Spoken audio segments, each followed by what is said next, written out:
Welcome. I'm Karen Stringfellow, a civil celebrant. On behalf of the Smith family, I thank everyone for coming to support the family and to honour the life of Harold George Smith, affectionately known as Pirate or Harry. I also thank the KM Funeral Home and Anthony Fisher for their caring service to the family during this emotional time. After the ceremony, the family invites you to join them at the Redland Bay Hotel. They also ask that you sign the memorial book located at the doorway. As a reminder, please take a moment to turn off your phones. Thank you. We meet here today to celebrate, honour and to pay tribute to the life of Harry Smith. To give thanks for the life and the experiences that you shared, and to wish him well now that your time together is over. This is a tender time when all of us, in one way or another, are confronted with feelings of loss and uncertainty. There will be disbelief and sadness in the hearts of all who are in this room. Perhaps it is hard to admit, even to ourselves, how profoundly vulnerable death can make us feel.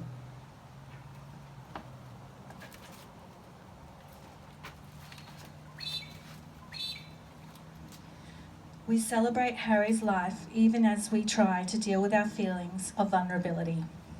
For we know that whether we die quickly or slowly, we must all face the prospect of having to give up everything we think we are and we have built to becoming someone that is now remembered. Our celebration of love for Harry cannot blunt these feelings. It is not about feeling better, but about finding strength and support in the sharing of this love, about experiencing fully all our joy and sorrow, and by discovering that love can reveal itself even more deeply in times of loss. And in the depth of this grief, it is revealed that we are privileged to know and love Harold George Smith. Members of Harry's family will be telling us more about his life, but first let us listen to a song sung by one of his favourite singers. This is a song that the family often joked would be sung at his funeral.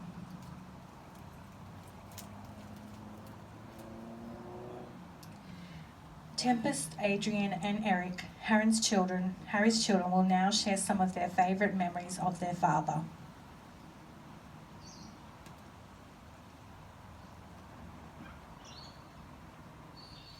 Thank you to you all for sharing your stories at such a difficult time for you all. A famous writer once said, "We make a living by what we get. We make a life by what we give." If that is true, then Harry made a great life. According to his family, he was the most giving person they'd ever known. And by judging from the nodding heads I see in front of me, it seems that many of you agree. Harry was born Harold George Smith on the 11th of January 1951 in Gladstone in country Queensland. He absolutely hated being called Harold and always referred to himself as Harry. He was the first child of Sid Harrell and Mary Grace Smith. They later had a girl, Barbara, and then a boy, Samuel, both close siblings to Harry all through his life. They lived in Gladstone for 10 years after Harry was born and then moved to Townsville because of his father's work as a salesman. This is where the family settled. Harry went to Gladstone State School and then on to Townsville State School, where he left at the age of 15 to join the Air Force as an apprentice. Harry was a larrikin at school and he really didn't like it. He was eager to finish and go fishing with his mates down at the lake after school. Harry loved being in the Air Force and travelled to Asia where he would live for about 2 years. With the Air Force, he travelled to Malaysia, Singapore, Indonesia and Vietnam. Growing up, Harry's kids would hear lots of stories and see photos of his time in Asia. This is also where he met the love of his life, Marion.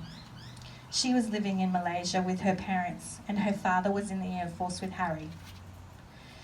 Marion was one of the prettiest girls he had ever seen, but he had to wait in line to get a date with her. Marion and Harry fell in love in Malaysia. This is where they courted, and once he and her family were posted back to Australia, they decided to marry. Marion and Harry married in a hurry in Melbourne in January 1970, as Harry was being posted to Townsville. Deciding not to wait, they got hitched and moved to Townsville. They were happily married for 43 years. They celebrated their 40th wedding anniversary by renewing their vows at their home, surrounded by most of you, their family and friends. Tragically, Marion passed away after a long battle with breast cancer. It was hard on all of you. Harry was a tower of strength through and after he lost his beautiful wife and best friend. He found comfort in his family and friends. His family told me how much Harry truly loved Marion. After being in the Air Force for 20 years, Harry and Marion decided to buy a block of land in Mount Cotton and build a family home for their children, Tempest, Adrian, Christian and Eric. Harry got out of the Air Force and found work as an electrician. This is the work he did until he retired at the age of 65. He loved being an electrician. It was a job to him, but he enjoyed it. Harry loved the sea. This is where he found most comfort and relaxation, and where he tragically passed. Harry was a deep sea fisherman and had won many tournaments and competitions. This is the hobby that made him happy and kept him living, particularly after Marion's passing. His nickname to the boys at the Sea Bandits Fishing Club was Pirate, for the shirts he used to wear at the club. They thought he looked like a pirate. He also had a parrot, a pet named Captain. Captain was his companion after Marion died. He had taught Captain to say hello matey and bye-bye for when his grandkids came to visit. The kids loved that Popper had a talking parrot. Harry's family shared with me that he was a person who was always ready to offer a helping hand. He wanted the best for his family and friends, and despite the sadness of his past years, Harry always had a positive attitude. He was a true friend and a genuinely good and honest person. I asked family and friends to tell me what they remember most about Harry.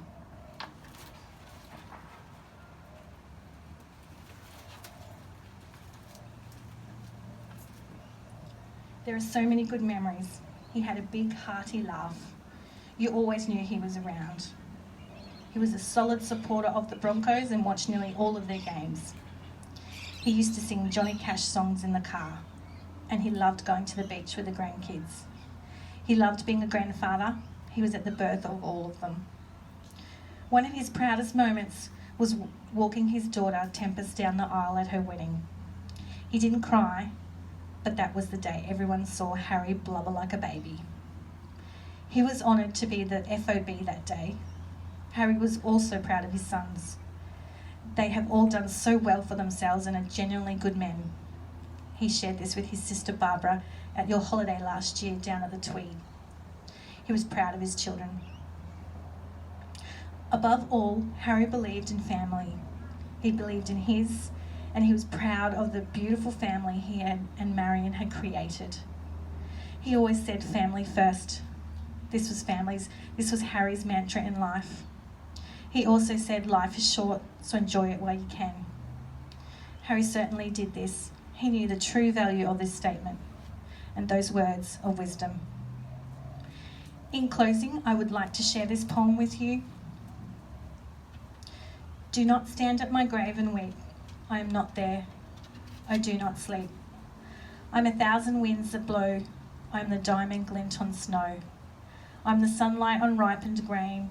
I'm the gentle autumn rain. When you wake in the morning hush, I'm the swift uplifting rush of quiet birds in circling flight. I am the soft starlight at night. Do not stand at my grave and weep. I'm not there. I do not sleep. Harry, our big funny pirate, thank you for being part of your lives. You will be missed. Christian, Harry's son, will now read a poem that reflects Harry's outlook on life. Think of him as if he's giving you advice.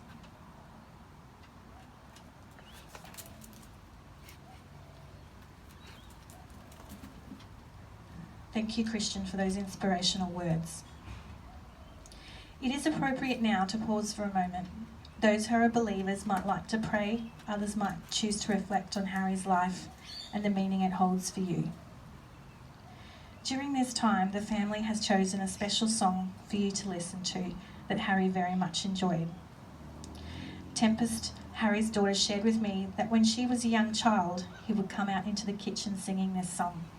He would tap his fingers on the bench to the beat. It was one of his favourite.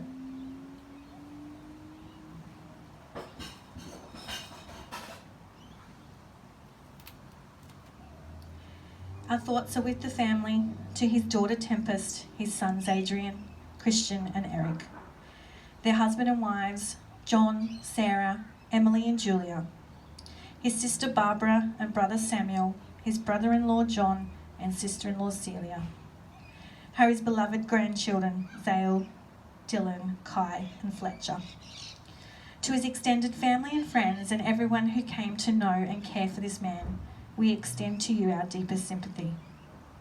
Could you now please stand for our final act in our farewell ceremony where we say goodbye to Harry. We have been remembering with affection and gratitude to the life of Harry and recalling what a loving, happy, compassionate and good person that he has been. So in sorrow, but with deep affection and love, we now commit Harry's body to its end, to be transformed to the ultimate elements of the universe. We rejoice that he lived.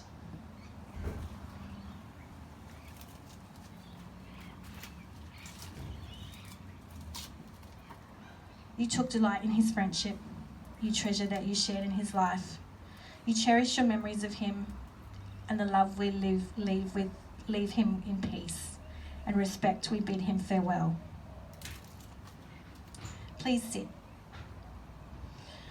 We have been remembering with love and gratitude a life that was important and honouring life itself. What can I do to mark this moment, you may ask? You can help support and love those who remain. You can allow them to cry, to grieve, to laugh and to remember. Grief takes its own time to work itself through, but it is easier with friends who allow it to be what it needs to be. You can honour your own feelings, maybe today, maybe in 6 months' time. And you can be thankful for each day that you live and you live to the life to the full in honour of life itself. And to Harry. We take life so much for granted, but it is the greatest gift we have. Thank you to family and friends. This concludes the ceremony honouring Harry's life. Please stay and join the family for refreshments at the Redland Bay Hotel.